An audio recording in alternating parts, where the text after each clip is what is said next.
All right, we're live. So, what's up, everyone? Welcome back to the Stick Talk podcast. Different setup than usual. This is quote unquote an emergency podcast, I'd classify it as. So, for those that are not familiar, I had a tweet that went viral a couple of weeks ago about my grandpa. We were just out at dinner here in Fort Lauderdale. And I don't know what inspired it, honestly, but I just put out a tweet just kind of capturing what I look up to you for, whether it be family or business success, modesty, not being, intertwined to social media. And almost 20 million people saw it. And so we figured let's, share with people the full story and have you on the podcast. So welcome to the show, Gramps. Good to be here. Good to be here with you guys, you giants of the industry. Love it, man. So for those out there that didn't see the tweet, basically it was just a picture of you sitting there at dinner. I think you had your flip phone open for whatever reason. And I just captured the moment and basically let people know, like, this is my grandpa. I look up to him because of his business success, the fact that you have 7 kids, 41 grandkids, never had an iPhone, never went on social media, none of that stuff. And I just kind of let people know, like, this is what success to me looks like, because it's vastly different than what you see in the online space now. So my first question is just, why do you think a post like that went so viral on social media in today's age? Well, And just put it. the eye catcher was, you said something about $90 million. Money And, always attracts, right? And immediately everybody thought, wow, why can't that be me? Let's see how this old man here got that. And that was an eye catcher. And then as you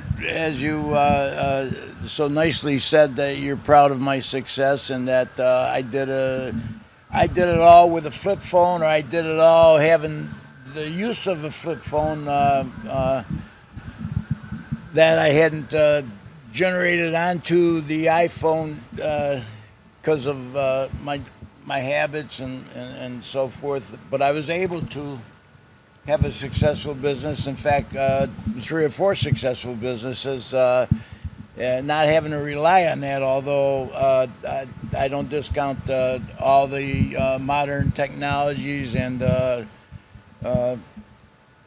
information gathering and sharing being a great asset and a great vehicle going forward. So I think the fact that I'm an old timer and had great success without using modern techniques. And the fact that the biggest fact, I think, is when if they continued reading and saw the guy, the guy and his wonderful wife Nikki had 7 children and 41 grandkids. Whoa. So it was a combination. I think it was a perfect storm. They had enough to get. I understand probably by the end of the heavyweight UFC fight tonight, we should hit the 20 million mark on views. On views. One super relevant question that I want to point out, because we got a lot of comments on the post. Obviously, a lot of people saw it, and a majority of the comments, I want to say, were kind of like discrediting your success in a way, saying either you were privileged or not even that, maybe even speaking to like families in modern day society not having a lot of kids and only being able to have a lot of kids if you have money. But your story is super unique because you didn't have the money or the business success before you had the family. You had the family first and then the business success. So maybe talk a little bit about that. Talk to the haters real quick. Yeah. Well, say it with your chest. In today's society, and it's very unfortunate. It used to be success, whether it was financial, whether it was raising a family, whether it was educational, grades, etc. It used to be almost 100% something to be proud of, something to celebrate. And unfortunately today, whether it's due to, and I think it's instigated by the harsh political environment we're in, and it's unfortunate for the mental, emotional well-being of all Americans. But that's for another day. It's too bad that everybody can't celebrate success, and it doesn't have to be money. My success in life is not the money. Money's probably the most minimal part of it. I enjoyed life thoroughly, Never became a millionaire until my mid-50s. And let me tell you, just to get back, so you know a little bit about where I come from. I grew up in the east side of Binghamton, New York, and that's upstate New York, just south of Syracuse. Grew up in a family, you'd call it back then middle to low middle income. My dad was a contractor, one-man contractor. He laid brick and cement and built garages and refurbished kitchens and made enough money to raise our family of four. I had two sisters and a brother. And the 50s, growing up in the 50s was kind of neat. I feel badly that everybody can't experience growing up in the 50s. Not that it was everybody had everything. In fact, most people had very little. But the fact that everybody had very little and we're in the same boat made us such that you didn't look to other people with any types of jealousy or whatever, because you were all in the same boat. That same boat was you went to school, your parents worked, they may or may not have had a car. In the early 50s, they may or may not have had a television. But the kids, the teenagers, were always never home. But never home, not being watching a podcast someplace or watching their iPhone for 4 or 5 hours a day. What we did was we got out. We got out mostly to the park, because that's trouble. all we had. We had each area of town had a public park, swings and merry-go-rounds, softball, basketball, tennis. And it was like living a dream, because you'd go to the park and all your friends were there. The girls would be there because the guys were there. The guys would be there because the girls were there. These are teenagers all outside having fun, and nobody holding the phone, and nobody being married to some type of program on their iPhone. And so there's a lot of social interaction. If you wanted to converse with somebody, it was eyeball to eyeball, and it was just, you got to be very close to your friends. So the 50s took me through grade school. And in the early 60s, I was in high school. I graduated in 61. But, people say, well, without all the modern conveniences and et cetera, how were you able to be successful? And I started thinking about it, and I thought, well, I was in no different situation than anybody else. I'm an athlete. I played football, high school, college, and semi-pro. And was a quarterback.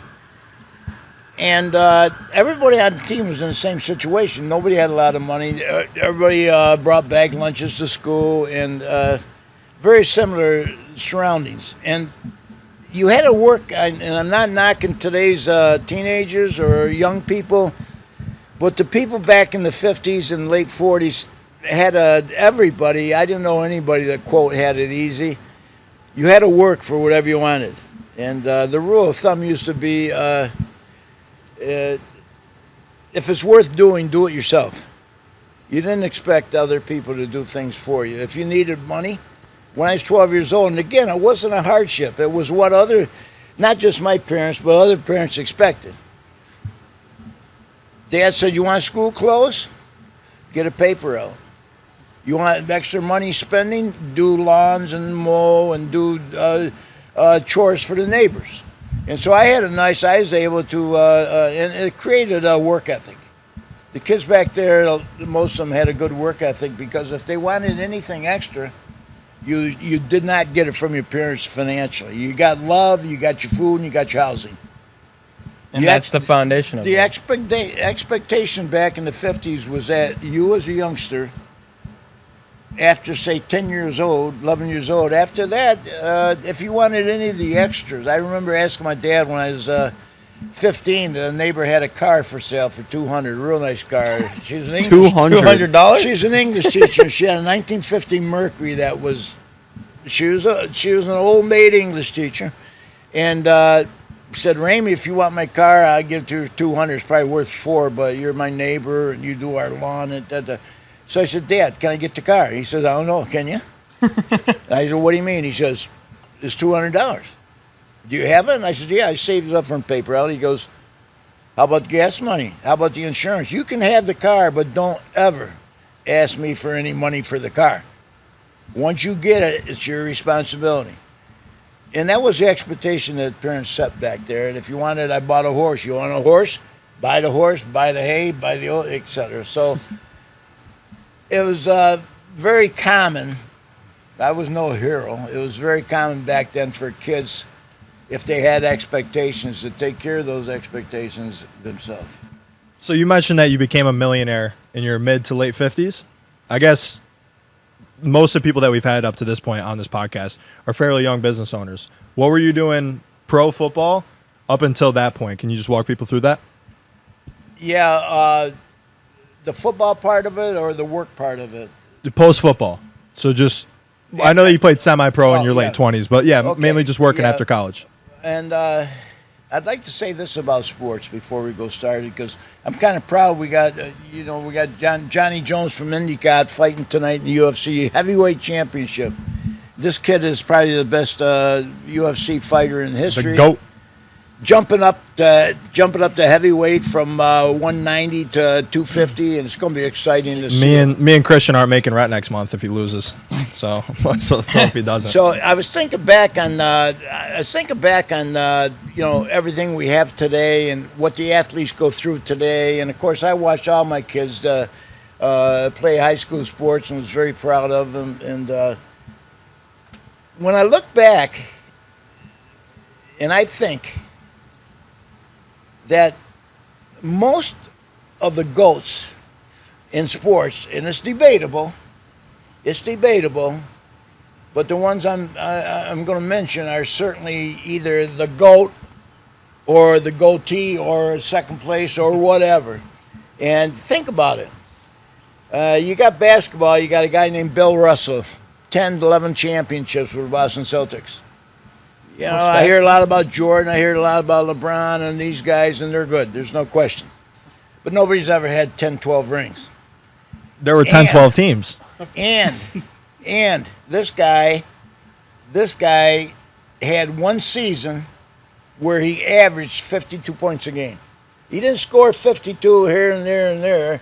He averaged 52 points over an entire season. And so he ranks in the, say, top 3. Baseball, of course, you got Babe Ruth. Now, remember, this is back in an era, both these guys, when you didn't have protein shakes. You didn't start your pro career at 4 years old with your dad and go to the gym for the next 20 years. You had beer and hot dogs. And it's amazing to think. And what these guys did have, whether it's Russell, whether it's Babe Ruth, John Unitas, greatest quarterback ever, debatable. Tom Brady. But I'm talking about the guys that came up during the 50s and 40s that had nothing. Yeah. They came from nothing. They didn't have any coaching until they got to college or to high school. It's amazing. What do you think about Mickey Mantle? Mickey fits right in there, the center fielder for the Yankees, along with Duke Snider for the 55 Dodgers, and say, hey, Willie Mays for the Giants. We had 3 baseball teams in New York City. But anyway, the GOATs, Jack Nicklaus in golf. The GOATs go back 40, 50 years, 60 years. Now, why is that? Possibly because of the way they had to find themselves, and their climb to the top was so much more severe than the athletes today. And not taking anything away from the athletes today. I'm just saying that when you start at 3, 4, 5, 6 years old with your dad, whatever, and you go 20 years and you make it, that's wonderful. These guys, Babe Ruth was thrown away to a Catholic nunnery or whatever you called it back then.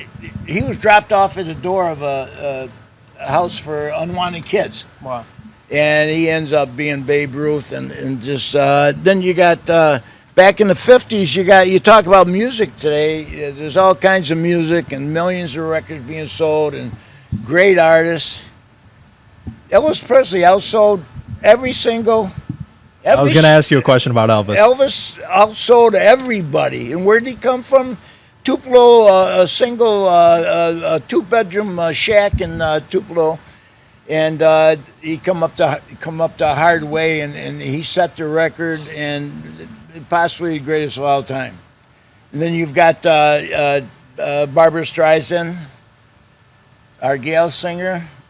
You got the Beatles, Undone by Nobody, back in the 60s. So what was there about the past era that gave sports, movies, Gone with It, everything such a flair is I think being exposed to expectations and hard work at an early age. Early on. Yeah, it makes a lot of sense. And then you mentioned you were a quarterback, played football, got a full scholarship to Auburn, started a semi-pro team in Binghamton. You're the reason why I played quarterback, just looking up to you and just being a leader. So explain to me, how the leadership that you had in the locker room translated to business. Do you think that helped you out? Yeah, everything we do in life, no matter what it is, I was a teacher. I was a little leaguer. I was a high school football player. I was a college football player. I was a coach. I was a college coach. I was a high school coach. Everything depends on team. One thing you've got to, especially you young people in business, if I were to give you any advice, it would be, you're not building anything alone. And what I love about what you guys are doing, success is brought on by success of other people. If the people you're broadcasting to aren't successful, you're not going to be successful. Your success in whether it's on the football field, whether it's in the classroom, whether it's raising a family, your success is going to be determined by other people. If you can make, and I always got a joy in life out of trying to help people be successful, especially in the classroom when I was a high school math teacher. If I could make them successful, then I felt successful as a human being, as a friend, and as a teacher. And keep in mind that whatever you're doing, whatever business you're trying to be an entrepreneur in, and believe me, I love entrepreneurs. I've got a few in my family, and I respect the heck out of it, because being an entrepreneur is somebody that says, I'm going to do it. I'm going to do it with or without help, but I'm going to get it done, and I have these aspirations, and I'm going for it. It's not a 9-to-5 job. It's very complicated, and but anyway, getting back to what got me there was teamwork, and I was very lucky as a young man to be a senior class president.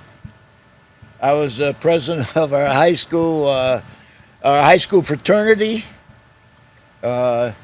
We used to have business cards, have frat will travel. There used to be a TV show, have gun will travel. You guys had fraternities in high school? We had fraternities in high school and beer parties, I'm sad to say.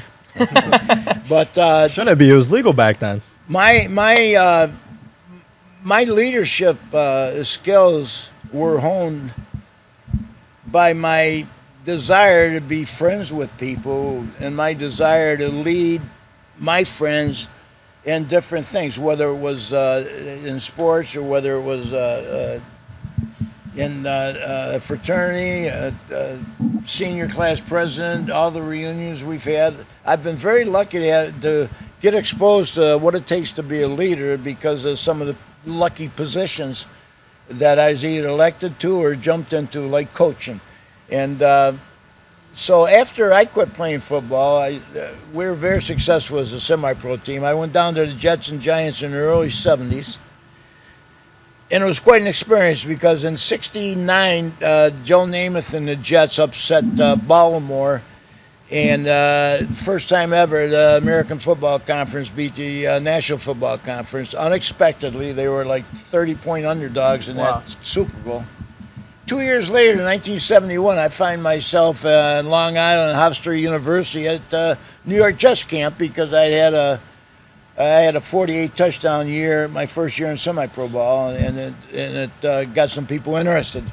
But I got cut by the Jets and Giants in the early 70s, but it was a great experience just being there with the top ball players, and it gave me some insight as to what it really takes to be a pro. And these guys were all hard work ethic people. And going forward from the 70s, when I played semi-pro football, I became a principal. Back in the 70s, while I was teaching math, Nicky and I were blessed with 7 children, and I think we had 6 kids in 7 years, and then we had baby Luke 9 or 10 years later. But we were blessed with a healthy family, 5 girls, 2 boys. And I was teaching high school math, loving it. Yeah, I was getting, which was probably regular, like solid middle class job at that time. Solid middle class job. I'd say you'd probably multiply it by 10 today, but I was making like 7,100 teaching and 500 coaching, 7,600. So I was probably in the 65 to 70,000 if you compare it to today. And but I guess like AJ talked about earlier, one of the things that was a little bit less traditional about your path to success is you didn't have a ton of money and then start a big family like most people would want to. And common thought today is, hey, I'll only have as much or as many kids as my finances allow. Obviously, you prioritize family over money, which I feel like a lot of people should. But I guess, was it easy raising 7 kids at that point, or did it just not matter? You knew you were going to figure it out. It was easy if you had my wife. My wife, shout out, Grandma. My wife Nikki's a saint, and she's a hard-working gal. Teaching part-time, may I say, for 10 full years of teaching while we were raising 7 kids because we needed the money. And with her, we were able to do the family. And family's a very. I can sit here now that I'm pushing 80 years old, and I can say, be careful because the only real important thing in life is family. Be careful the dreams you're chasing and the money you're chasing because you may end up with nothing if you don't have relationships. But I can't speak for other people. Some people are happy having no children. But I'm saying in my life, my entire life is around my children and now my 41 grandkids. And I was not making enough money in the mid-'70s. Today's equivalent of $70,000 to raise 7 kids. So I had to look for other things. That's crazy. $70,000 in today's money for 7 kids. There's people doing it with less, but it's pretty difficult. I used to be a very proud owner of $400, $500, and $600 cars because they had good rubber and they ran. And cars never meant a lot to me. What do you mean by good rubber? Tires. Oh, okay. Tires were the most expensive part of a Never car heard back that. then. And Don't want to get caught with a bad rubber. I spent the first 50 years of my life, I don't think I got a new car, until I was about 50 years old. And that's not a big deal. Not many other people did. But my cars with 7 kids was as big a car as I could get, as cheap as I could get. And everybody in school would see my car rolling in the parking lot. They go, here comes Stanton. I'd have these clunkers, but they ran. And if they didn't run, my dad could fix a 6-cylinder or whatever it was. So the expectation was that you needed enough money to raise your family. So in the mid-'70s, I started thinking about could I get a part-time job, maybe give up my football coaching. And some of you might know it, World's Finest Chocolate is a popular fundraiser where you sell World's Finest chocolate bars. Back then they were $1 a bar. They're probably $2 or $3 a bar now. But back then they were $1 a bar, and the kids got 50 cents a bar. So I was a junior class advisor, and I sold World's Finest Chocolate from 68 to 75. And I was junior class advisor. I had 400 kids, so I'd have a meeting in the auditorium, and I'd have the kids come in, and we'd pass out 4,000 candy bars and say, I want the money. This is a fundraiser for our picnic in June or our trip, senior class, junior class trip. And I got into high school fundraising because I was a junior class advisor. Candy bars were awful because the kids would come back, they'd get 30 candy bars each, which was a carton. They'd come back and Dad stole my money, the cat ate it, or my brother stole the candy bars. Somebody took it out of my locker, and I scraped to get enough money to pay the bill, which was 50% of the cost of the candy. And I started thinking, the guy offered me a job, the world's finest chocolate guy threw a candy bar at me in 1975 and said, Ray, what the hell are you doing teaching here? You got 7 kids. You want a job? You want a better job? I said, what's a better job? And he goes, I'll give you Central New York world's finest rep, and I can start you at $35,000. Remember, I'm making $35,000 compared to $7,100. Yeah. Oh wow. And I said, holy cow, I got to think about it. I went home and I talked to Nikki, and then she says, do you really want to do it? And I go, I really didn't get a master's in education to sell candy bars. Nothing against candy bars. Plus, they're probably the best candy bar in the world, world's finest. I ate enough of them when we were fundraising. But I didn't want to give up my relationship with the teenagers. So I turned it down, but I started thinking, if this guy can offer me 35, there must be a lot of money in fundraising that I didn't even see. So I'm thinking about it and thinking, what can I do? I can't make candy bars. I can't make candles, things that they were selling. I can't make magazines. These are the popular items back in the 70s for fundraising. Magazines, candles, cards. At the same time, I'm running a semi-pro football team, and I'm selling ads throughout the community to support the TC Jets. Take an ad in my yearbook. So I knew all the businesses because for 7 years, I was quarterback general manager of the local semi-pro football team. Talk about business experience. We had to go out and raise $50,000 to $100,000 to field the team. Gave me a lot of experience in both leadership and networking, doing the homework on the banking and everything. All of a sudden, I got a light bulb went off in my head. It said, "Why don't you put a coupon book together, staple a coupon book together? You know how to copy pages. You know how to staple." And get the restaurants in town all to give a deal on coming to my restaurant. So the first year I put, I think, 12, 15 restaurants together, buy a spaghetti, get a spaghetti, 50% off your second meal, just whatever the restaurants wanted to do. And I sold it for $10. My junior class sold it under my direction. So we sold about... Free sales team, right? we sold about 400 of them. So the class made $4,000. No, $5, half to $10. Okay. $2,000. They made $2,000, enough for the picnic. I made $2,000. Take out the 500 printing staples and everything. Over how long? How long did it take you to fundraise that much? A couple months. But that was with one group. Yeah, that's close to a quarter, or a little more than a quarter of your yearly salary. Yeah, $1,500. So all of a sudden, I said, "Hey, I'm gonna come up with I'm going to do this for other schools," and we called the book "Dine Mate." Really original.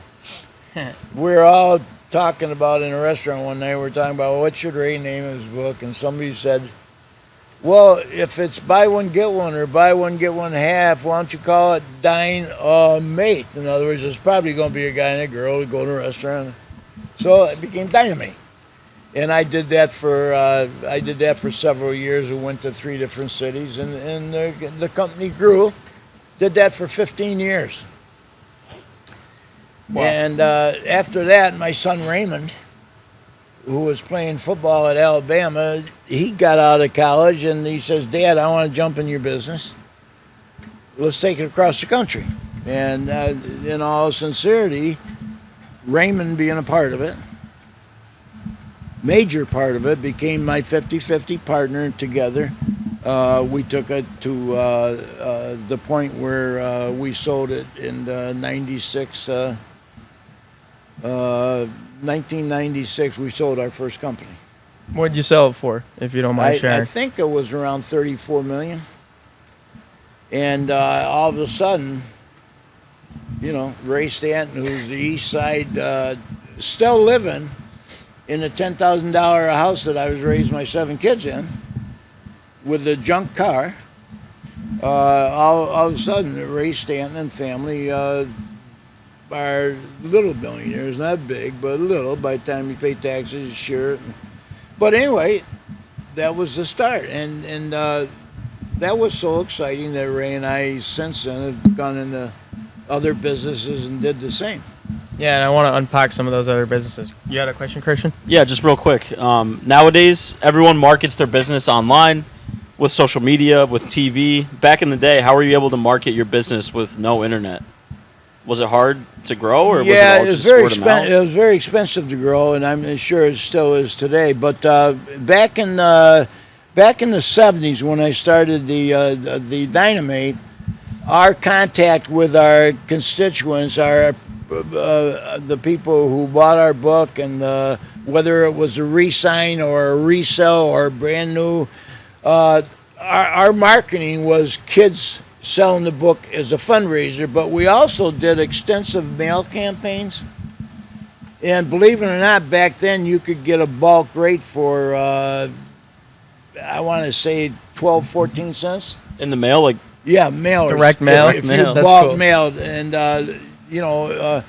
the stamps back then were 10, 15 cents. Today they're upwards of what, 50, 75 cents? Yeah. But the mail, even back then, it was expensive to mail out 20,000 pieces. But we would send letters to people who bought. Every time somebody would mail us in a name, address. I want 3 books, 2 books, or whatever. A good time for us was Christmas. We in a notebook, we hand wrote the name, address, and zip, and then the following year we had a mail list. Just like That was the original email list. yeah. How were you Not a making the notebook. books? We had local printers in town making the books. Before? Wasn't it in your garage? I would get them printed at a sheet fed press, where a sheet fed means it prints one piece of paper at a time, like 12 by 17. I'd get all those papers of all the coupons. I'd bring them back to my house. I had an office in the garage. We converted a wooden garage into an office. And we would have a cutter. We would cut the coupons and hand staple them. And when you say we, my mom said she used to get looped into that. Well, I certainly put my 7 kids in as best I could. Yeah, they got their reward now. Built-in VA team. I want to go back a little bit to like high school years, and just kind of like what I'm hearing, which is really cool, is you obviously didn't get started in business until later on, but your early years kind of formed what was going to be your success later on. It sounds like you had a lot of experience with leadership. You were always like a people person, it sounds like. You're really good at networking and asking questions and just making friends with the right people. And so, like, obviously football played a role in just being like a star athlete in high school definitely helps.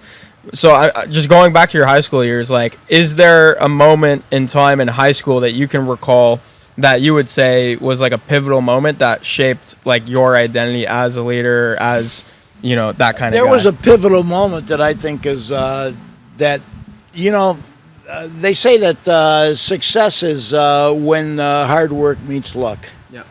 Because sometimes hard work doesn't meet luck and you're not successful. So I've always, and I don't know why, I do pray a lot, but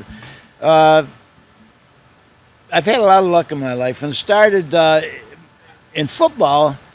I also in my life, and I don't know why, But as I've done a lot of reading, it's very common with somebody that's successful. I've always had a fear of failure. And whether it was basketball, when I'm dribbling down and shooting, when I shot, I hope it goes in, I hope it goes in, Or when I drop back and throw a touchdown pass or try to throw a touchdown pass, I got to do it. I can't fail because the team's dependent on me. And I think with a lot of people, and it's not true of everyone, because there's some people that just have that. I always knew I'd win, but the majority. I mean, I go back. I go back to Elvis Presley. Elvis got out of the service, and he had the first Vegas show he had was after he got out of the service. Been in the service 2 years, hadn't performed, crowd hadn't seen him, hadn't cut any records. And they mic'd him up for his first Las Vegas show, and they followed him in the dressing room. He's practiced singing some of his songs. And he's walking out now. He's got his cape on. He's got his outfit on. He's walking out. He's about 5 seconds from going out on stage. And the crowd's anticipating the music. His theme music's on. And he looks to his 2 bodyguards, and he says, "Do you think they'll still like me?" This is Elvis Presley, the king of rock, and that's just one instance. And I read about actors and actresses and sports players, and I think a fear of failure with some people is positive because it gives you a determination. Fire under your ass, right? Yeah, and I needed that, and I never went into anything expecting to win it, but I always went in expecting to try as hard as I could to win it. And there were football games I lost, and I can almost name every one what the score was and why we lost. But you got to have that determination. I just want to say to you young entrepreneurs and you people who are thinking of ways to improve yourself, fear of failure isn't a negative. It doesn't have to be a negative. We all have negative thoughts. And if you do enough reading, you're going to find out a lot of great people in this world, a lot of good people have not believed themselves to be either great or successful, and really had to work at it, and really had deep down, can I do it? Can I do this? And will I be successful? And that's normal. So you try to beat those things down, and you try to beat the negative down with a positive that if I'm going to do it, here's what I got to do. You've got to set expectations. And the word expectation is a great word when it comes to teaching, coaching, family, business. You've got to set expectations. Because if you don't set expectations, then how do you know whether you're successful or not, or what you're chasing? For instance, in my classroom, teaching math, I used to tell the kids, here's my expectation for your behavior. When you come into my classroom and I'm taking attendance, if you want to talk quietly, be out of your seat, go see your friends, do whatever you want, but it's got to be at a low level volume because there's classrooms around us. And it's going to take me 5-10 minutes to get my wits together, attendance and everything. So go ahead. Relax. However, when I say please be quiet, I have an expectation that you're going to be quiet. And you better be. So I would get all my classes that I'd be observed, and these principals come in to observe me as they do with all teachers, and they'd go around like this, like the kids, he's taking attendance, these kids are out of their seats, they're doing this guy, he has no control. And I would put my attendance book down, I'd get the math book, and I'd say, all right, everybody, please be quiet. Could hear a pin drop. And whoever was observing me would go afterwards say, how the hell did you do that, Stanton? And I set expectations. And if you have expectations, you got to have what you do if you don't reach your expectations. So if you have expectations for your young 7 children, what happens if the expectation is that they keep the room clean and they don't keep it clean? And there's got to be, like today, apparently the expectation with robberies of merchandise is that you don't take more than $80. But my expectations were a little stronger, that if you don't clean your room or you don't do what Mom asked you to do or what I asked you to do, there's going to be, they call it punishment, but there's an expectation, and there's rewards, and there's things that happen when you don't do them. Discipline, right? Just being disciplined. Yeah, discipline. And my kids, and I had a silly discipline for the kids in school that would talk, because they would test you. When I first did this, please be quiet. There's always a couple wise guys or whatever that go, hey, Mr. Stanton, how long do I have to be quiet? I'm just. So the expectation was, or the result was, if you talked after I said, let's be quiet, the first time was write for me 100 sentences. I will be quiet for Mr. Stanton when he says, please be quiet, in 7th period math class, room 207. And it sounds like not much. Write it 100 times. That's a lot. So the Even for second me. time is 250, and the third time is 1,000. So when I said please be quiet, with the exception, Did you ever have somebody get to 1,000? yes, I did. And the parents come in and schedule a meeting with me and the principal, and said he's sick and tired of his kid sitting up in his room writing sentences for Mr. Stanton. Yeah, my son needs to get Tommy John. What'd you do to him? So I said to the parent, this is very good. Principal said, Mr. Stanton, what would you like to say to the parents? And I said, you better teach your kid to shut up. Because if you don't, he's going to be in that bedroom all year long and not learning math, not doing anything. And I know it's a silly punishment, but it's not much to ask. Parents, do you think it's much of me to ask people to be quiet so I can instruct them? Well, not really. You're right. But anyway, that's just a silly little expectation. One thing, I mean, we had the blessing of growing up with you our whole lives, but I don't think I've ever asked you is, you never, ever struck me as a person that was driven by money. The more you talk about these stories, the more that seems to be true. You turned down a job that was 5x your salary. You alternate the same Under Armour polos. You probably have, 4 of those that you rotate every day? That's right. But what?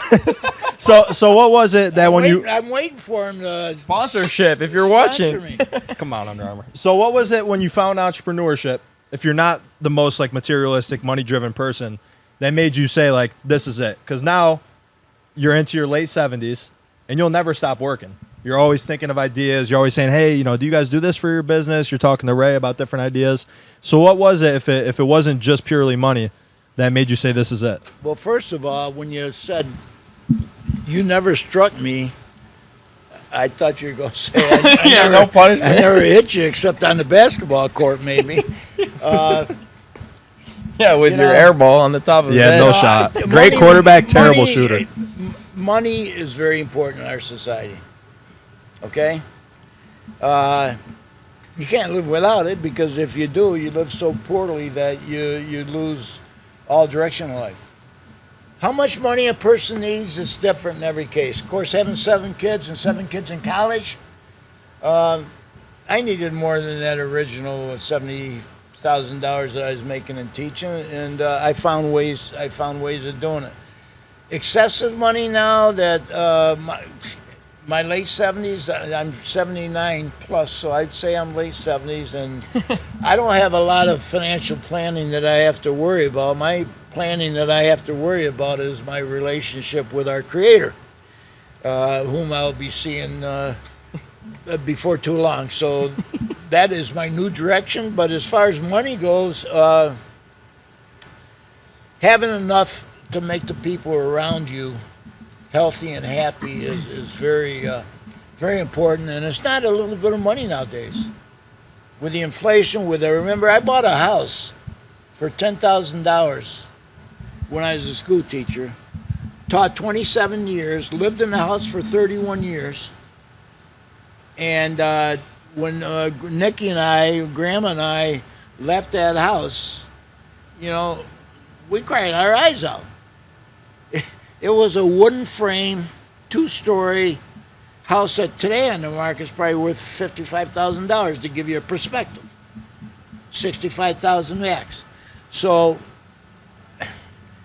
it's not the house, it's not the money, it's the relationships. Because Grandma and I loved each other so, and I loved our children, and had so many good Easters and Christmases, in that $10,000 house, that house was special. I still go over every now and then and drive by the house. I've got a niece that we gave it to, and I go in there and I have fond memories of. I'm in $1 million house now, a $750,000 house. Well, what was your best memory in that house?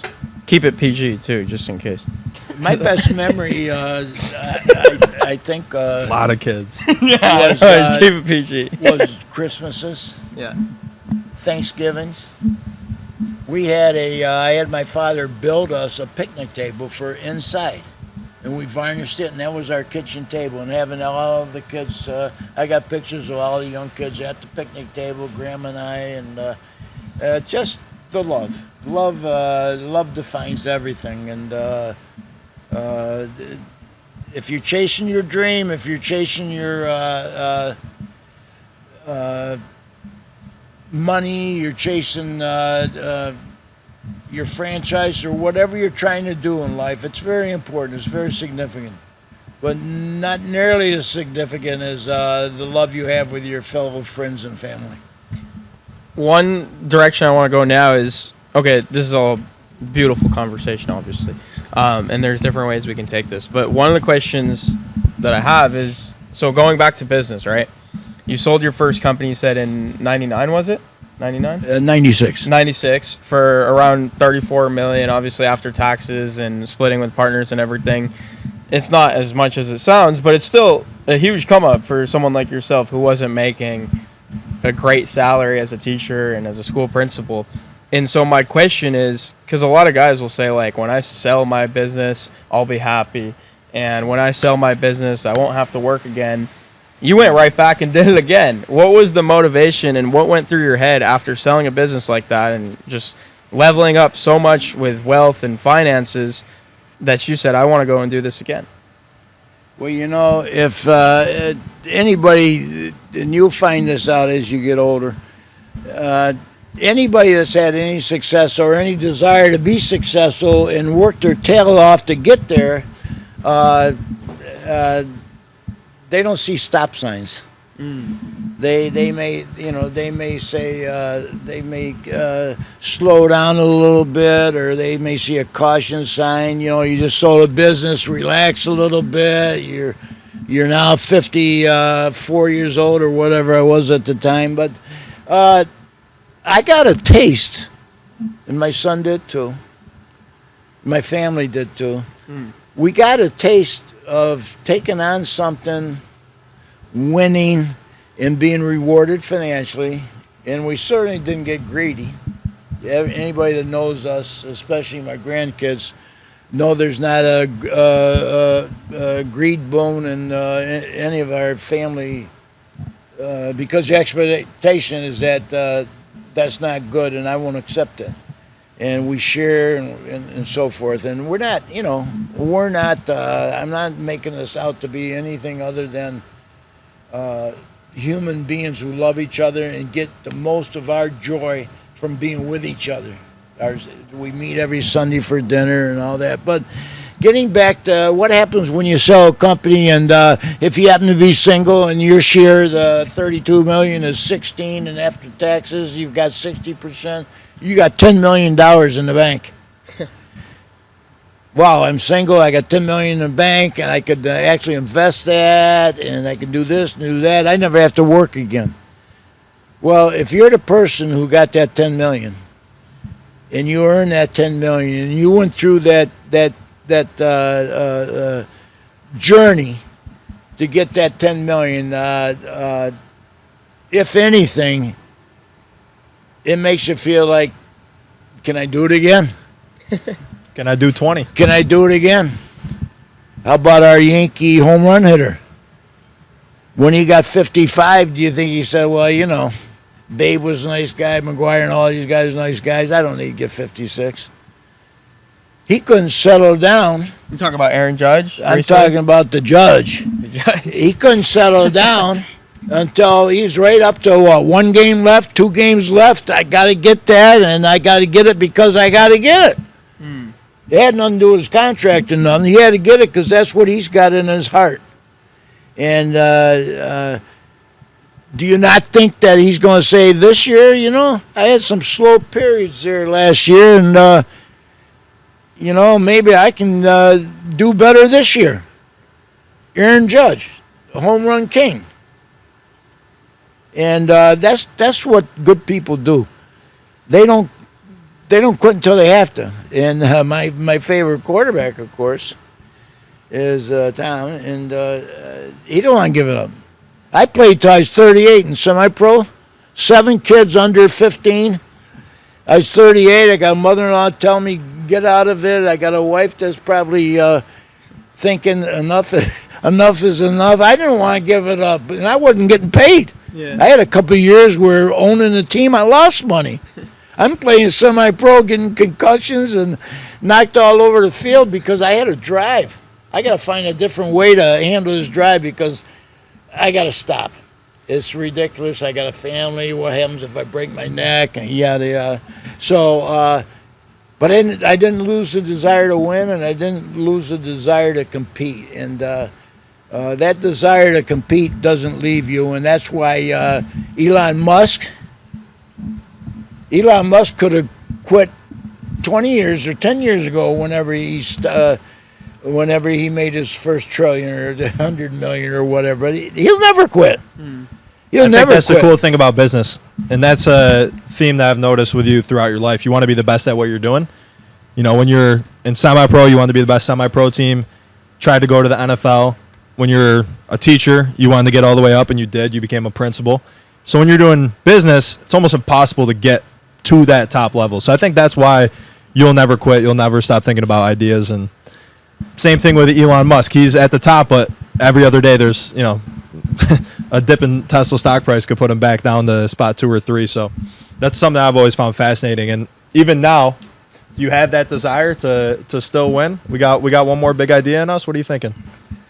Well, as I was saying, my ideas have transfixed to my creator and my journey that way. Not talking about death, but I realize I'm 79, and I've had my chance in life. I'm proud to see my grandsons and my sons. I got 2 sons working hard. I got a daughter, Annie, at Harvard University. She's in the company.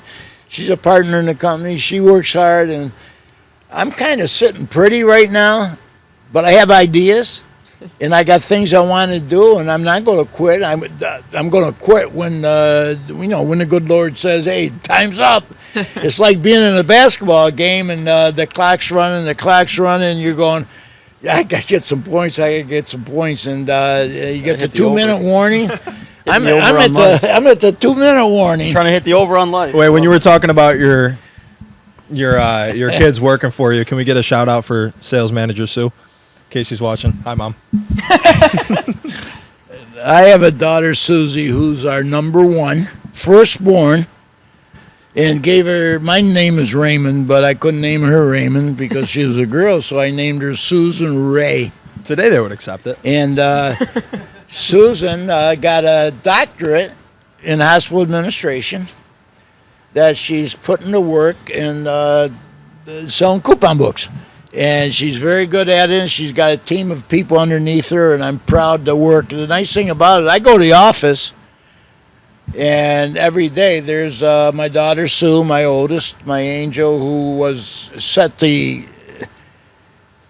compass for the other 6 kids after her because she was just good and dandy at everything she did. I see Sue, and then I see my firstborn Raymond, my son, and I see my lastborn Luke, and then occasionally if my daughter Annie's up from Birmingham, Alabama, Annie will be there with us, so I can be in the office having a staff meeting with 4 of my 3 or 4 of my kids, and it's a great setup, and I don't know how many people can work with their own kids. We haven't had, and again, we're not above anybody or whatever. We happen to have a relationship where I think I set expectations early. Nikki and I, as a family, that there is no bickering, there was no fighting. There may have been a few episodes of anything natural in raising 7 kids, but we've never had any harsh words. We've never had any disagreements. And I think it's because of all the love and the expectations that Nikki and I had for our family. It would hurt our heart if we had 2 kids that didn't get along. And even if we had 2 grandchildren that didn't get along. Fortunately, we don't see any of that at the grandchild level either. And I mean, we're proud that our family loves each other. Yeah, definitely. I mean, as much of a business accomplishments you made in business, 41 grandkids, that's a Hall of Fame achievement right there. I don't know. I want to get into some more of the fun stories I've learned about you along the way, knowing you for a couple years. Tell us about the Dick's Sporting Goods story. How did that all happen? You were friends with Mr. Stack, right? Yeah, Broome County, where I live, where I was raised. And again, remember back in the 50s? K through 12, I don't remember 1 or 2 times I left the east side of Binghamton. And Binghamton at the time had 200,000 people. We're not a big city. People in the 50s didn't travel. They didn't have, some of them did. I'm not saying they didn't go to the lakes in New York or whatever. My family didn't. But K through 12, I was on the east side of Binghamton, and socially, everybody was there. In the summertime, you sweat and you play basketball, those types of things. So it was a real laid-back as far as geography. The nice thing about Save Round is that that gave me the ability to travel. I kind of forgot what you asked me. Dick's Sporting Goods. Oh, Dick's. Okay. So on the east side of Binghamton, when I taught school, all the kids that I had at North High School were from the east and north side of Binghamton. And there was a family on my paper route. I peddled papers from 12 till the graduation from high school. On my paper route, there was this little bait and tackle shop that an east side guy who had 5 kids, 4 kids, 5 kids. Dick Stack. He and his brother, Eddie, started a fish and tackle shop on Court Street, and they were on my paper route. In fact, it was the last paper I delivered every night. And the reason he started it on Court Street was it was across the street from the railroad tracks and across the street from the river. And he felt it was a favorite fishing spot. So he said, if I start a bait and tackle shop there, it'll be a home run because everybody needs live bait and they need fishing poles and spinners and hooks. So that was Dick's bait and tackle shop, and I had his children in my classes in high school. Well, later on, when I was a senior, by the time I was a senior, still peddling papers, Dick's had taken on clothing and had moved down the street to his first big Dick's sporting and clothes. We're so mature. So I'm gonna be 24 this week, bro. I'm a larger store, and There you go. and I can remember as a senior, Mr.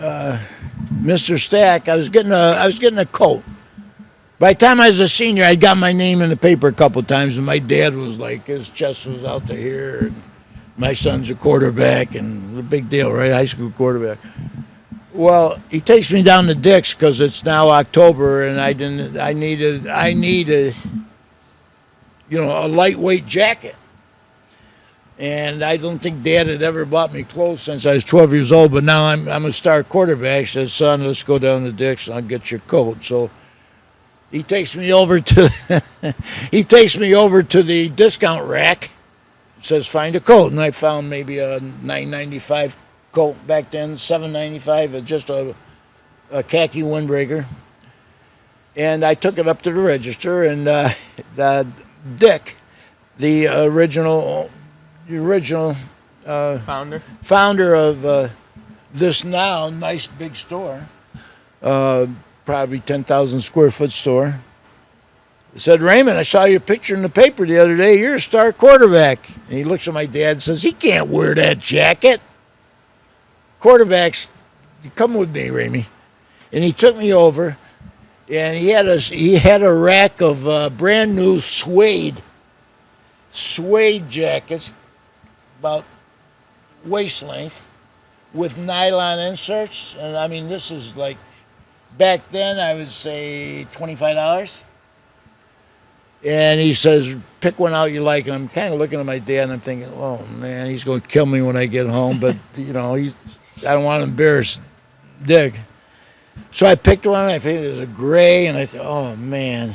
I said, this is very nice, Mr. Stack, but Dad got me a nice one. That's fine. He goes, you take this coat over to the register and tell the lady to charge the price of the other one.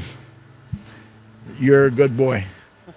And he didn't have to do that, and he wasn't rich at the time. And I thought, that always struck me as, man, I came to school the next day, and I'm always the worst dressed because I don't care about clothes, but I go strutting around North High the next few days with that gray jacket on. I could sense the ladies following me. Birds chirping. No, it was a nice thing on his part, and now it's $1 billion company. Yeah, and his son Eddie was a good high school athlete. Both sons, and his daughters are all. I had them in math class, and they were real nice people. And Eddie went on.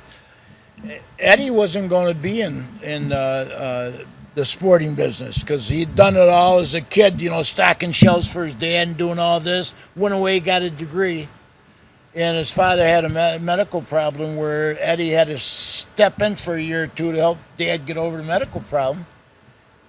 He said, Eddie, go be whatever you want, but help me get through this, I don't want the store to go down the drain. And Eddie says that in doing so, that message,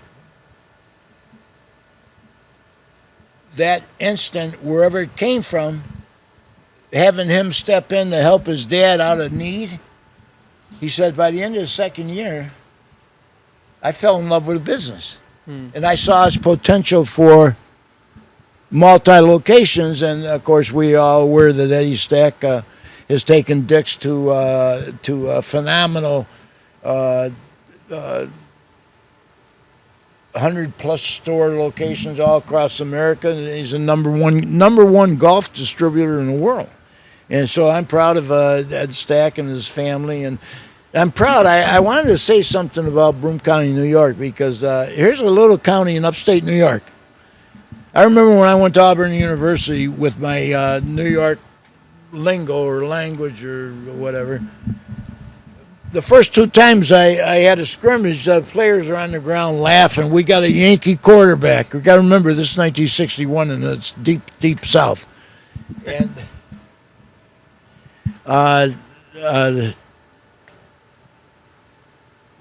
I forgot. So Broome County, we're giving them some flowers. We already established that the heavyweight champ of the world. By the time you see this, John Jones from there. John Jones, heavyweight champ, but Silicon Valley. All computers. People don't realize this. We have people come to our company, and I say, "Welcome to Silicon Valley," and they look at me and say, "Broome County, Silicon Valley? Did this kid lost it?" And I go, and the reason I'm saying that is this is where all the computers of the world started. Back in the 30s, we had a company in Broome County that made time clocks.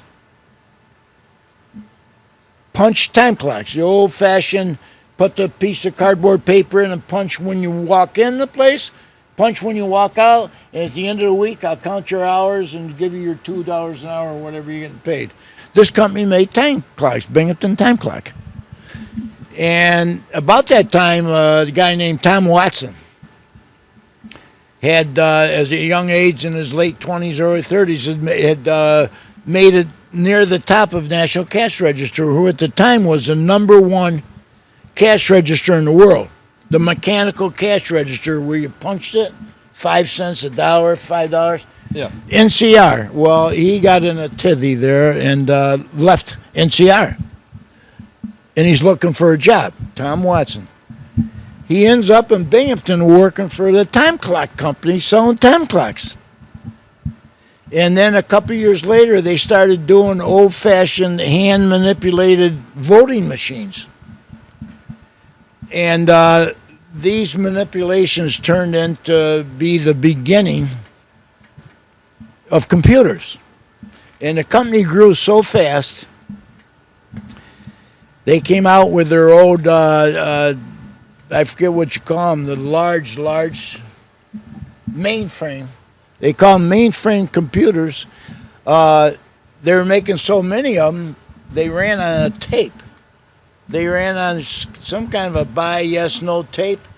And Tom Watson founded a company. He changed the name from Time Clock Company. He said, we need a bigger name. I went to pick my daughter up one day at Harvard University. She was taking a final exam, and she said, Dad, go over to the business library. There's a whole thing on IBM. I got about 2 hours more to finish my exam. And they had a showcase on IBM, and they had an original letter from Tom Watson to the board saying, we need a better name than the time clock name. I suggest International Business Machines. And the board accepted it with the, letters IBM. And IBM went on to be the biggest company in the world out of Broome County, New York. And later in the 70s, they decided not to pay the taxes and move most of the facilities to North Texas, Carolina. I think. North Carolina. So we had IBM. We had Speedies. we've got Speedies. We were number one in the United States in cigars. You guys would enjoy that. The flight simulators. Flight simulators. Shows? Boats? Back in the 40s, I don't know if we the wanna talk late about 30s, I think they're sending to the bad people. we had a gentleman in Binghamton that created the first flight simulator. Do you know his name? The Wright brothers. They were the first airplane This was Lockheed Martin. prior to Lockheed. Oh, I should know the Our name. airport's named after him. I'll give you time to think about it. But he created a flight simulator about size. Link. Yeah, Edward Link lived about where I live now. He created a simulator that allowed a pilot to learn how to fly an airplane without getting off the ground. This simulator was the size of a Volkswagen. And the pilot he'd get inside, and then they'd have a video, old-fashioned video. You're talking late 30s, early 40s. And he could actually drive that airplane. They had it so that it went up and down on like a ride at a carnival.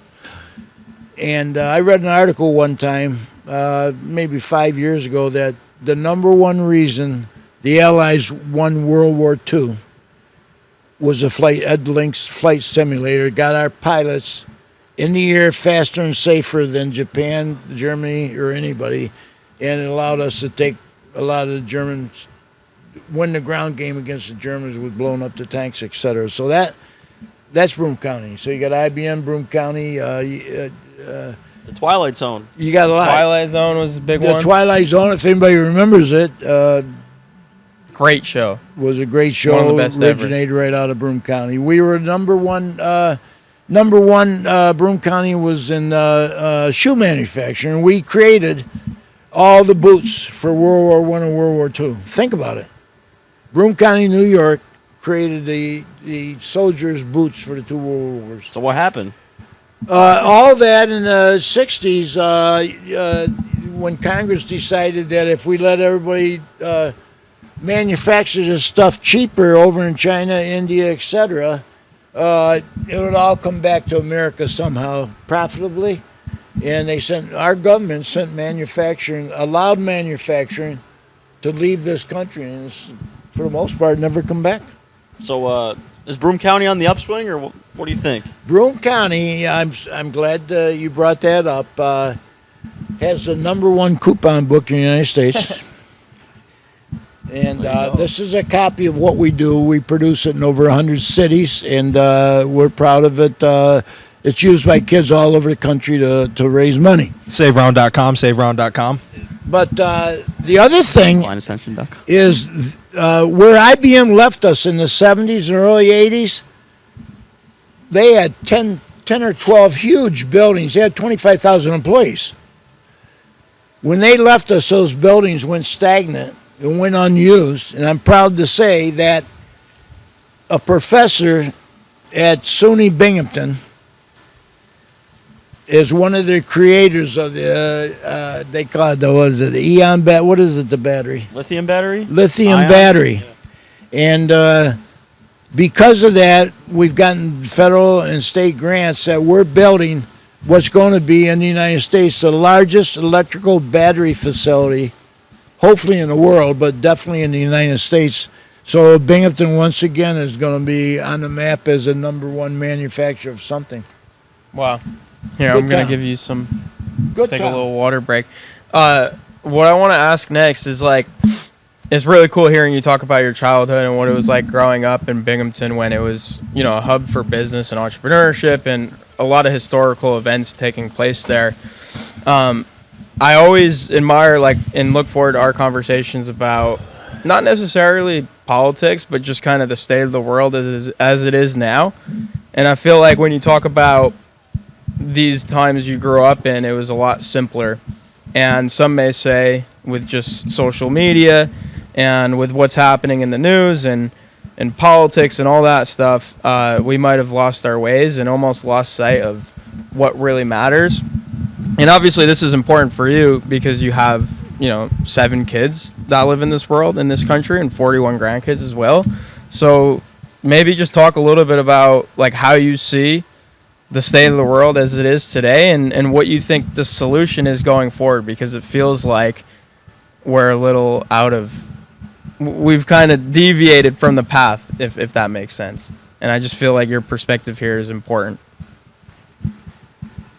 Without getting into politics, because we all have we lean left, we lean right, we lean quiet, we lean so many different ways.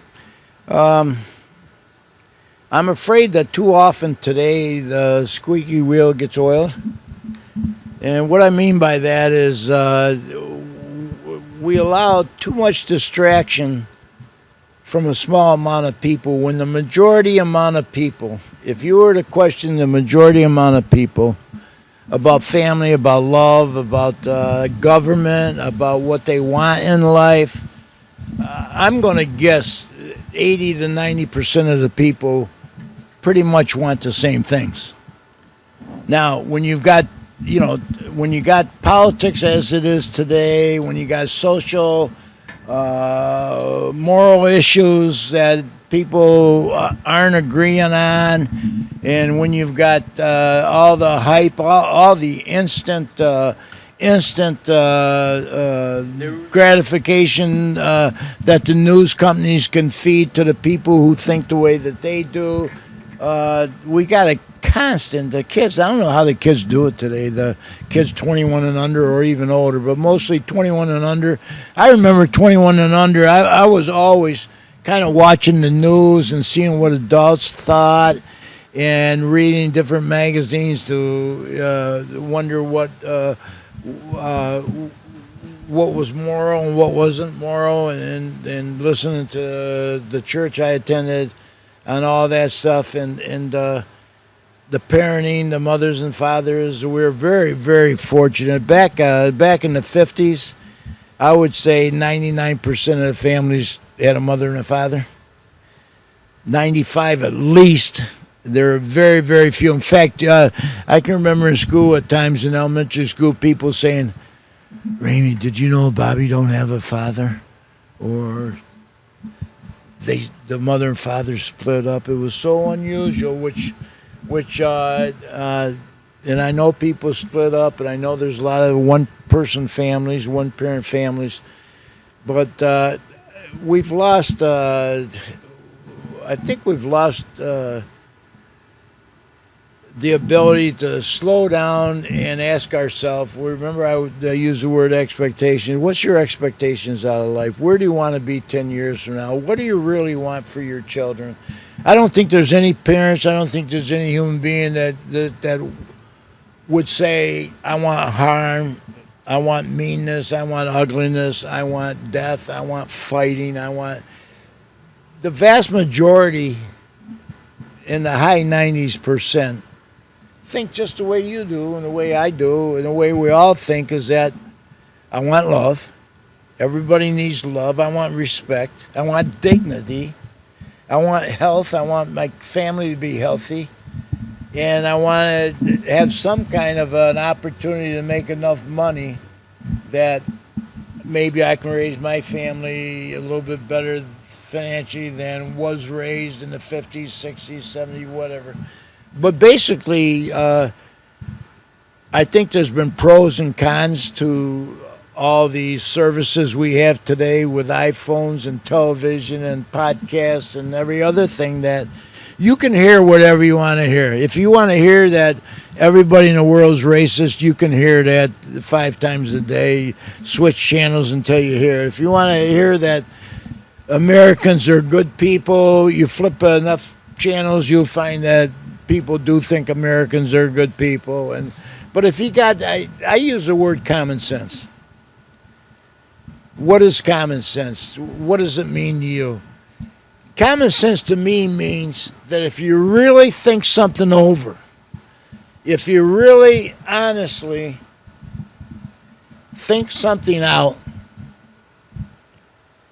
here's the way it should be.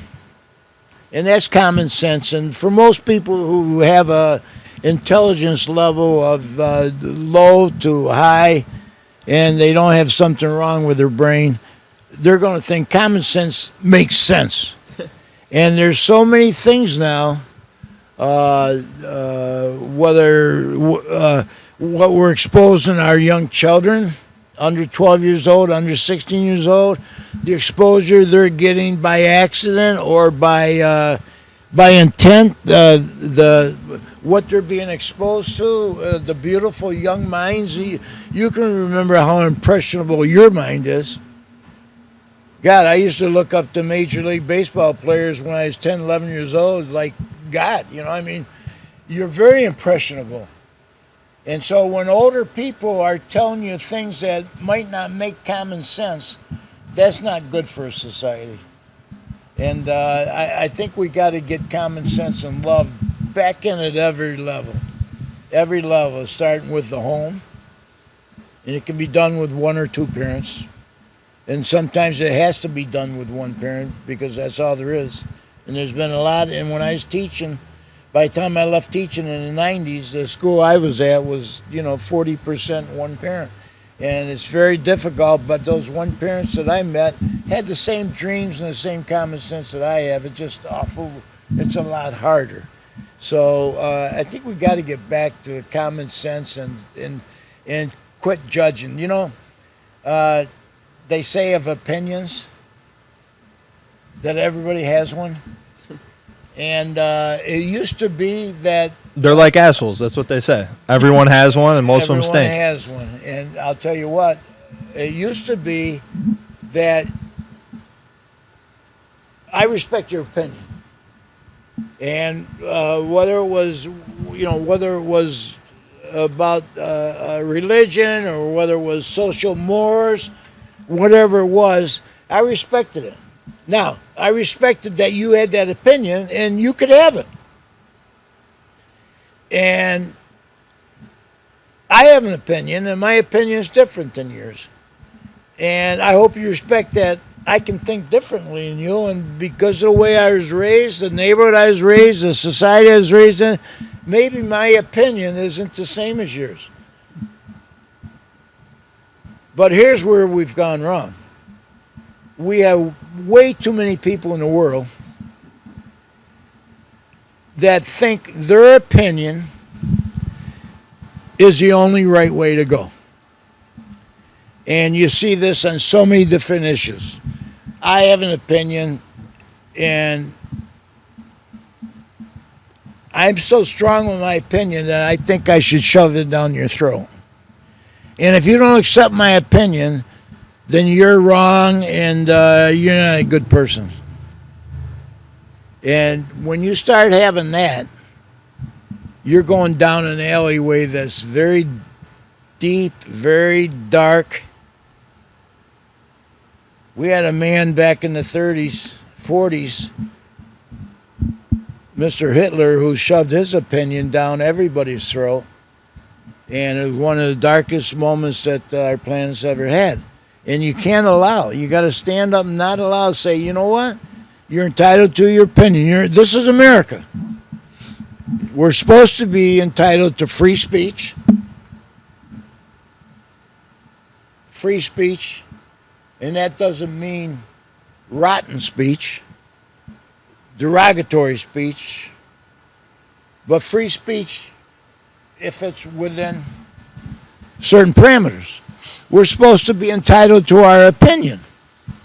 Now, if you have a different opinion and you want to fight and you want to go to legislature or whatever to make that opinion become law, and that happens. This happened with a lot of social issues. It's so true, though. You rarely, or just less commonly hear people say agree to disagree. It always ends in a shouting match. You're a fucking asshole. You're this. You're that. You're racist. Yeah. You're sexist. It's Yeah, like just labels. Everyone puts labels on it. And it's both sides. Like you said, it's the loud minority on both the right and the left. I think we'd be better off, and it makes common sense, let everybody have their own opinions. If they want to fight for change of law, God bless anybody. And there's been a lot of that, and there's been a lot of change of laws. Some of my opinions have changed over the years, not overnight, but over the years. I've had opinions that changed. Somebody asked me one time if,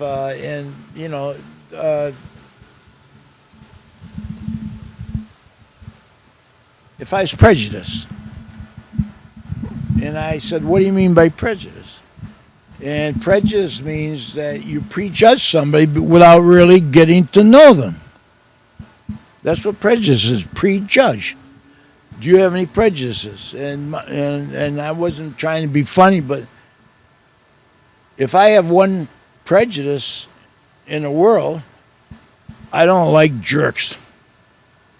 And a jerk could come in all sizes, colors, and whatever.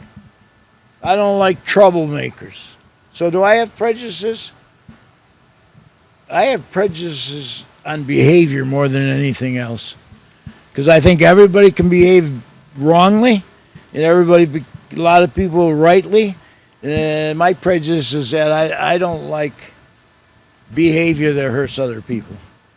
And I tried to stop as much as I could in my classroom, bullying and all that crap. But it's a serious issue now because we now have the means to get our prejudices, our opinions broadcasted to the whole world. I had a picture of me taken recently, sitting on a railing, waiting to get in a restaurant for 2 hours, and my grandson took a picture and said, "That's my grandpa, and I'm proud of him because of this and that." It's 4 or 5 sentences long, and it got 20 million hits.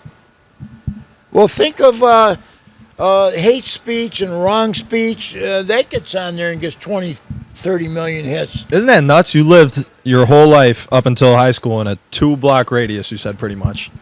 And now everybody has an opinion in basically unlimited reach. They want to see the money spread. Yeah, we should. Did we bring money? No.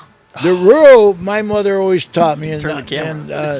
I'm lucky. I had a wonderful, wonderful mother, and she was crippled up with arthritis. And after age 38, couldn't walk without a walker, and then was bedridden and everything. She went through hell, but she got us 4 kids raised. And she told me one time, Remy, do you know when you give your opinion? And I go, how I feel about something? She says, yeah. She says, I want you to be very careful. Only give your opinion when it's asked for. And if you live by that, unless you're a crusader, I mean, if you're a crusader and you want to change the world and you've got a just cause, I guess you can't wait for people asking your opinion. But in general, when you go out to dinner where you out have beer with your buddies, everybody's got an opinion. And you're better off as a human being for all the anguish, the infighting, the hate-filled speech. Give your opinion when it's asked for. If somebody says, what do you think of this? Then you can say, well, since you asked, here's what I think about it. But I don't come out and I think all Jet fans are jerks. You know, you don't say that because there may be some Jet fans that you just irritated these guys, and I can think of there's a lot more things to create hard feelings. But if you think about common sense, if you give your opinion when it's asked for, and you hold off your opinion for the most part until you know the situation and you know the people you're dealing with. Now, when you're with a friendship, I've got friends that I've had since high school, and we give our opinions every morning. We have breakfast. We give an opinion about the world, opinions about people we used to go to school with, and everything. That's a different story. But when you're with people that you don't know, and you're in a situation that you're not the featured speaker or whatever, be careful giving your opinion, and you'll stay out of a lot of trouble. Coming from somebody like you, that's such a beautiful analogy, because I think back to when you were growing up. If you could just imagine everybody around the 2 blocks would just walk around their house or walk outside of their house and just shout their opinion at other people, how bizarre and strange of a world in a little town that would be.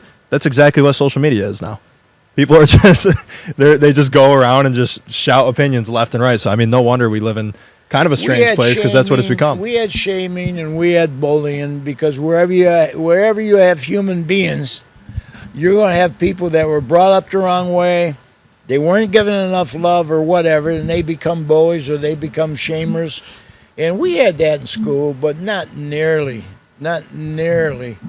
what as a teacher, 27 years, and as a principal, I dealt very little with shaming and bullying because it was so obnoxious that it just wasn't acceptable in society. And today, unfortunately, it's almost become a fun thing to do, and you got people beating people. I don't know. This is, the world's on a pendulum, and I'm hoping, I'm praying for everybody, especially my grandchildren, that the pendulum is swinging back to common sense. I wish everybody would do what's right, but we can't control everybody, and we got to be prepared that sometimes people have a life that twists them and turns them emotionally, mentally, and you're going to have to, as society, you've got to deal with that. But for the most part, good Lord, chill out and love your neighbor, love people you don't know. Yep. I had a lady yesterday she come over to me at a mall and said, I haven't eaten in a week, and there's a lot of these people that hit people up at gas stations and malls, and they beggars, and it's becoming more and more prevalent with the homeless people, and she says, I haven't eaten, I don't know, 4 or 5 days, and she was kind of a This is Christian while we're waiting for our food. And I thought, in my religion, they say, that person that asks for help, or that person you don't know, that could be the face of Jesus or of our Lord or whatever. So I never turn it down, but I never, reach in and give them $20 or $50. I always try to find a couple dollar bills. And I opened my purse, I opened my pocket, and I had a 20 and a 10. I go, oh, geez, I can't even give her a 5. So I gave her a 10. She smiled, thank you. And I watched her. She went over to the steak sandwich shop, And I went over behind her because I wanted to go over and get a Diet Coke anyway. And she ordered with the biggest smile on her face a 6-inch steak and cheese. And I thought, she wasn't one of these people who just. I've had it where you give them a $20 bill and they run and they give it to their boyfriend on the other side of the building, probably for drugs or something. But this lady had the biggest smile on her face and got her cheese sub, and I just thought, thank God I helped her because she really did need it. And and that's not a big deal on my part or anybody's part, but if we could help one another, love one another, and give opinions only when asked, we'd be a lot better world. Yep. I got one question for you to wrap up. A fun one. You ready? If you could have dinner with any 3 people, dead or alive, who would they be?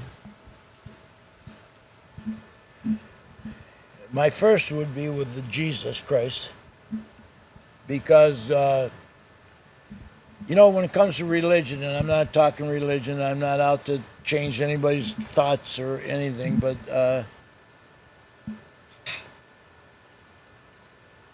I think down deep in our hearts, everybody knows that nobody knows. And I'm not knocking any religion. I was brought up Catholic, and I've been a Catholic my whole life because I think it's a wonderful direction to be. Christianity is a wonderful direction.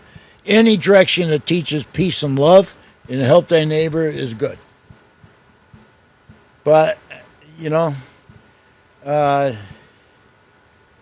Jesus walked the earth a long time ago as a peasant, back when the Romans and the Jewish people were controlling the Bethlehem, Jerusalem area, and the peasants were the farmers, and they brought all their goods to the church people, who shared them with the Roman leaders, and they were getting tired of it. And there were a lot of people preaching. There were a lot of preachers out there that we're going to be saved. The Lord's coming. We're going to be saved. They were slave peasants. They had to give 70% of their crop or whatever to the church and to the Romans. And here comes this the man Jesus, who had nothing, born out of nothing, walked the earth, left the earth at age 33, crucified because he was back then he was leading a cult type revolution against the Jewish church leaders and against the Romans that were occupying. And he was crucified at age 33. And what he accomplished, true or false, what he accomplished in 33 years on earth with the following Christianity has, and the lives and the emotions and the moralities that he's changed in the world is wonderful. I've always liked Abe Lincoln. I thought Abe was come from nothing, a cabin in the woods in Illinois or wherever, and I've read books on him, on his successes and how hard it was for him to campaign, and how when he gave the Gettysburg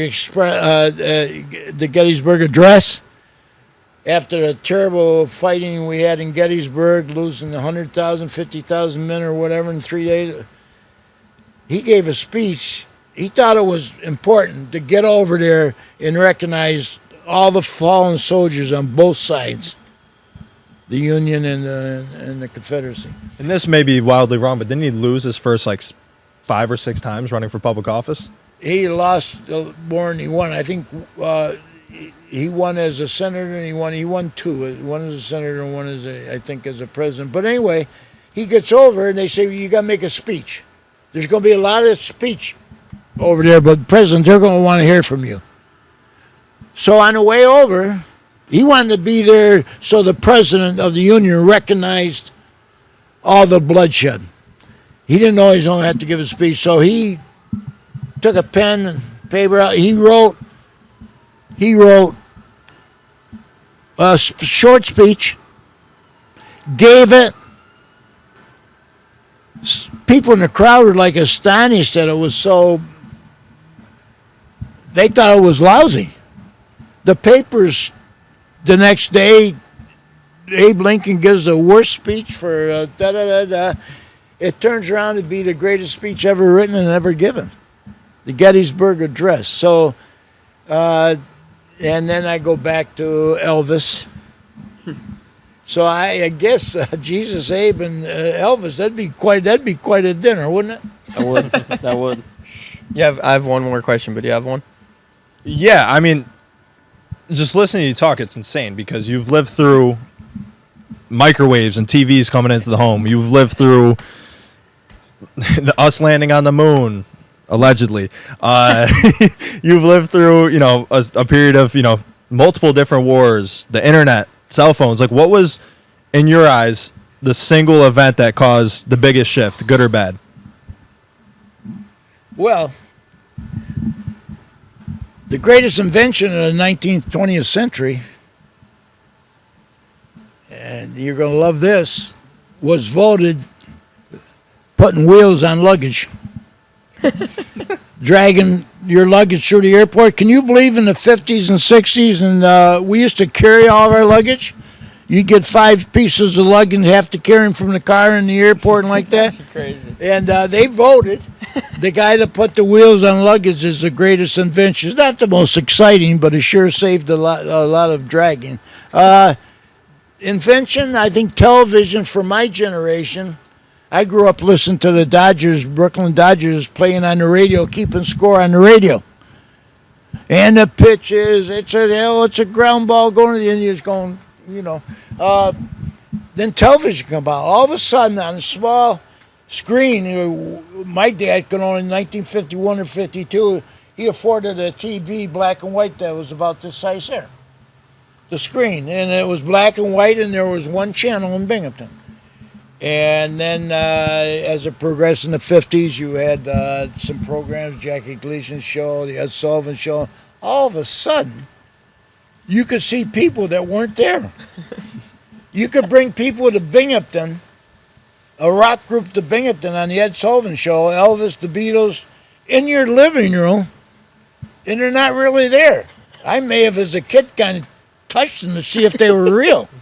I mean, it was shocking to see real people on a piece of glass that were in your living room, but they're not really there. They're sent through the air, and that was pretty exciting. The television had to be one of the biggest things I saw, and of course all the inventions since with the iPhone. When the iPhones first come out, and they weren't very popular, they were very expensive. They were more like walkie-talkies. You had a clip on your belt, and you put the big old walkie-talkie there, and then you dial like a phone. And when I was a principal in the 90s, I think it was, the only people who had these big, awkward, portable phones, they called them, were the drug dealers. And if you saw a guy walk around your high school with one of those phones stuck on his hip, he was probably a drug dealer, and you told him to get the hell out of here. Or if it was a student, you took the phone and said, have your parent pick it up. And then all of a sudden, the phones got so good, and so, the phone now, the iPhone now is a television, it's a recorder, it's a camera, it's, I was watching a murder trial, and they got the phone from the wife that was murdered, and that phone, when they went back inside the phone, it gave second by second, minute by minute. It just had so much information stored on it that it's almost unbelievable what we can send in today's telecommunications. But with the good comes the evil, and we're not doing a good enough job. It happens so fast and it's so lively that the regulations got to get stronger. Got to do a better job filtering it out. Yeah, we got to protect. If you need protection after age 21, then you got to go see mommy and daddy. But under 21, these kids need protection. They need smart adults using common sense to say, this is okay, this isn't okay. And we're not doing a good enough job with that by far.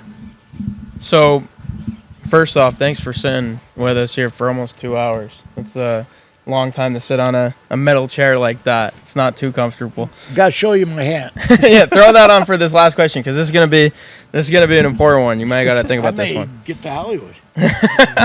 So, one of the really cool things and neat things about the internet is the fact that this is being recorded by that camera right over there, and not only is this going to be seen by the people that we share this earth with now, but generations from now, your family that you might not even get the chance to meet will be able to come back and watch this interview. It's pretty cool to think about. And so I want to give you the opportunity, the platform, to share your, I guess, life motto or what would be a message you want to share with your family to come that either doesn't get the chance to meet you or sit with you like we did for today and have the privilege of having these types of conversations. What would you leave them with? And whether it be the 7 kids and 41 grandkids you have now or future generations or really anyone in the planet that you haven't had the chance to meet, what would you say to them to live and lead a successful life? Before I do that, I would like to say, getting back to what are you going to do now? Are you done? Are you quitting? Have you sold 4 or 5 companies? And I would like to say that with 2 sons and two daughters in the business is going to go on. My ideas are going to go on. We've gotten into technology now. I have a company with my son, with my partners, family. I have a company that does software. I've never operated a computer. I've never turned a computer on. Grandma gave me an iPad so I can read my newspapers. I don't have to go buy them every morning during the winter at the store. I can just turn my iPad on and get my favorite newspaper stories. And but we have a software company. We work in Canada, we work in India, we work here in the United States. We've done some real good things. We've got our software in BP and some gas stations where you can reward, you can burn points and get cash off. And we've got some really sophisticated technology out in the workforce now, being used a million times a day, some of our software. And we're real happy about that. We also have a couple patents that are really exciting. We have a patent on real-time authentication. It's called UPass, UPASS, and it's real-time authentication for the internet and for large companies. And we have, in fact, we got it patent pending back in 12, and we got it patented back in either 16 or 17. And we're about to go talk to a lot of people, a lot of major companies that need this real-time authentication, and see if we can strike up some partnerships with some large Amazons and PayPals and Cisco's and companies of that strength. So we're ongoing. We're into the technical world now. The next generation is, and I'm with them, and I'm helping them with ideas. And then I still haven't turned on a computer, but my mind is. I understand the future. I'm not stupid, and I think President said I may be white, but I'm not stupid. I don't know what he meant by that. But, I may be a white boy. But now, what do I want to say to my current generation and the generations to follow? Whether it be while I'm here or in a short period as I'm making that transition. Not to worry, I got your back, because wherever I'm going to do everything I can to have everybody's back, because that's been my life, and that's been my goal. And it started with having my wife's back. I want to be her man and take care of her. And when we had the family, same thing with my grandkids. And remember that when somebody asks you to be quiet, that there's a lot of writing to do if you're not quiet. Remember the common sense. Try to apply common sense to everything you do, and you'll very, very seldom get in trouble, because we all know I've been in trouble. There's been times that I've been in trouble, and every single time, whether my father say it or my mother or my wife, use your common sense. How stupid that was. And I go, well, you know what? You're right. And so try to you save yourself a lot of trouble. Try to use common sense wherever and whenever it applies. And believe me, it applies whenever and wherever you are. Set expectations for yourself. And don't worry about setting them too high or too low, because you're either going to make it or you're not. And, I'm going to conquer the world. That's an expectation that you're probably not going to achieve. And you probably wouldn't want to achieve it. So be smart, use common sense, what you're going to achieve. But don't limit yourself. Abe Lincoln certainly didn't know, when he decided to be a lawyer, reading by candlestick, that he'd ever be the president that reunites the country and sends it forward. It's amazing, amazing what people have accomplished just by being true to themselves. But by and large, you've got to set expectations. Because if you don't, you're wasting your time. If you're not sitting there thinking, or you're not out there thinking with what you're doing, do I have expectations? Not just of other people. You can have expectations of your girlfriend or your family or your friend. We all set those expectations. I want respect. I want friendship. But set expectations of yourself. What do I want to become? And you're going to be doing this the rest of your life, because you don't win or lose, succeed or fail overnight, and then it's said and done. You're doing it your whole life. So you're going to have to be setting expectations. My next expectation is to try like hell to get somebody to see the 2 patents we have that are very applicable to what they're doing, and can't we have some type of partnership and that type of thing. My expectation is that we'll find somebody to help us with these patents. My expectation is to continue raising millions of dollars a year for schools with our coupon book. We're the only fundraiser where people get their money's worth. In fact, I called it Money's Worth the first time around, and I got a letter. A letter from the magazine, Money's Worth, is, son, you can't use that name. We got a trademark. Because I thought Money's Worth is, you give me $10 or $20 for this book, and you're going to save hundreds of dollars. So why wouldn't you buy it? I have expectations to grow this further than it's grown now. In that respect, for all you entrepreneurs out there, we could use more people in our industry. And if you're interested, get a hold. I'll talk to you personally about it. Get a hold of AJ or Danny. So my expectations of my clan and the future clan when I'm not around is that they live on faith, family, and friends. Because that's what you have in this world. You got your faith, whatever it may be, to carry you through the bad times. You got your family right there to carry you, and for you to carry them, and you got your friends. And the reason the family's in the middle, to me, is the families means all three of them.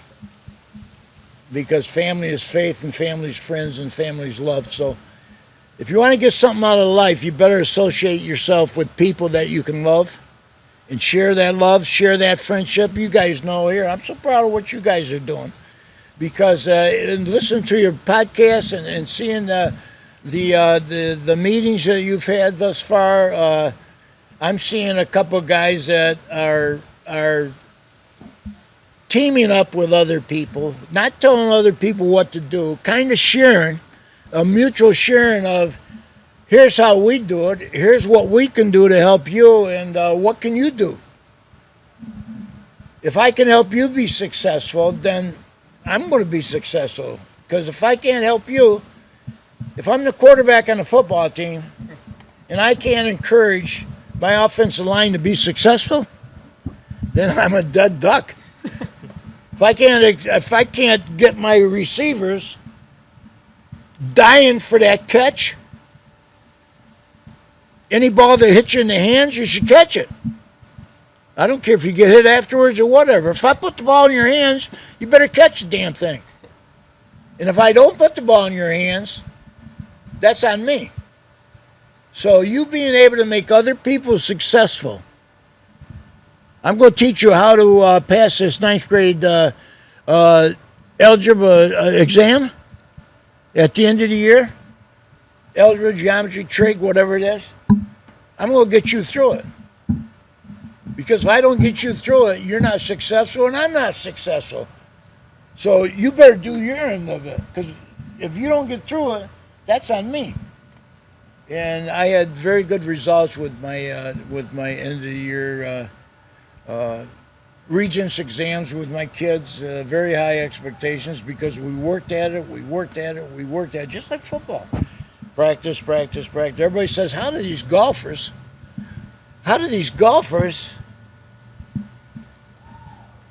hit a wedge every time in a 10-foot circle around the pin?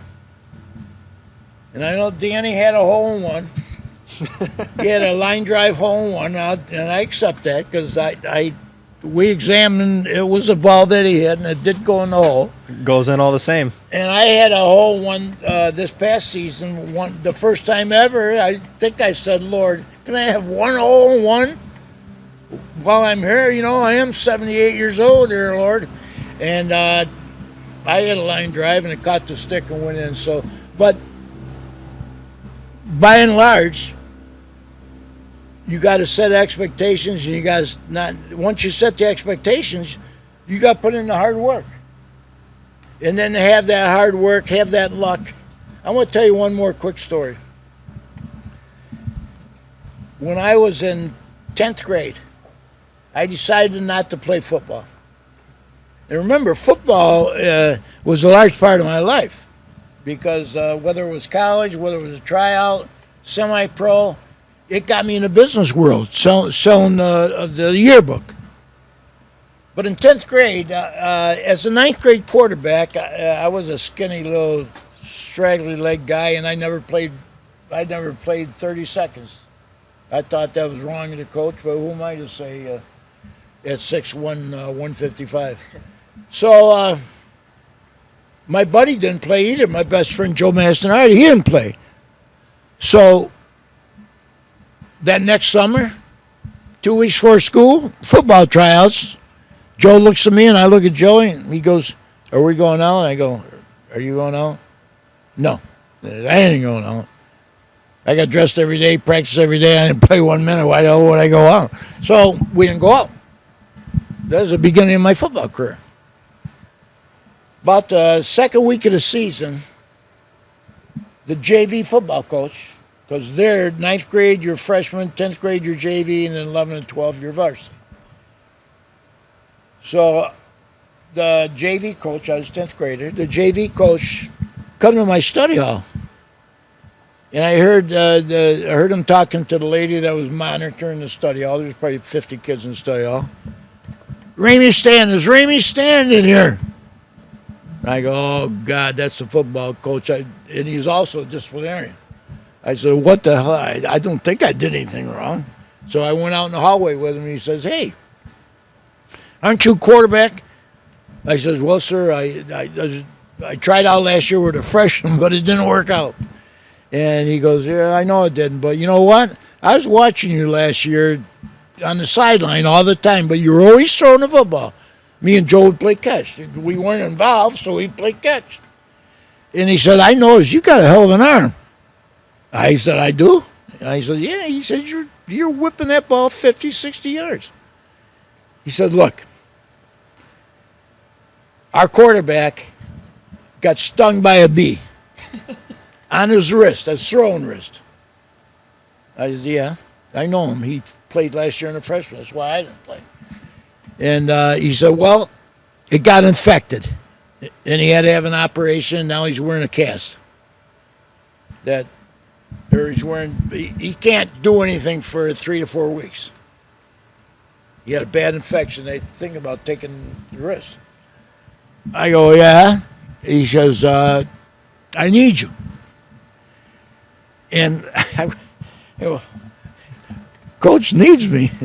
Somebody needs me. I was up to 9th grade. You know, I did some stuff in junior high, but I'm in high school, and the coach needs me. I'm VIP. All of a sudden, I go, well, let me think about it, Coach. He says, okay, you think about it. Because I really didn't want to know. The season has started, and JV's pretty tough because they, varsity beat you up all the time. Well, 10 minutes later, he comes back. Randy Stanton, get out here in the hallway. I go, what size shoe do you wear? And I said, I got 13. He says, I figured. I brought a 12 with me, and I brought a 13 with me. I got a pair of low cuts for you. Back then, low cuts were new. I mean, you didn't have to lace them up to the top of your ankle. Low cuts. He said, take these 13s, and I'll see you tonight at 3:30. I go, okay, Coach. And had it not been for that incident, and then I went on, and we had a good JV season, and I did have a good arm and played varsity. But without that, Shout out to that B. without that godsend bee sting, Yeah. I wouldn't have played football. And if I hadn't played football, not that I wouldn't have been anything, but my whole life may have been different in business because football took me into business. And so work hard, have a good work ethic, set expectations for yourself first and then other people around you, but for yourself first, and share your love. And don't be afraid of failure because you're not going to fail. Just go get them. Beautiful. Awesome.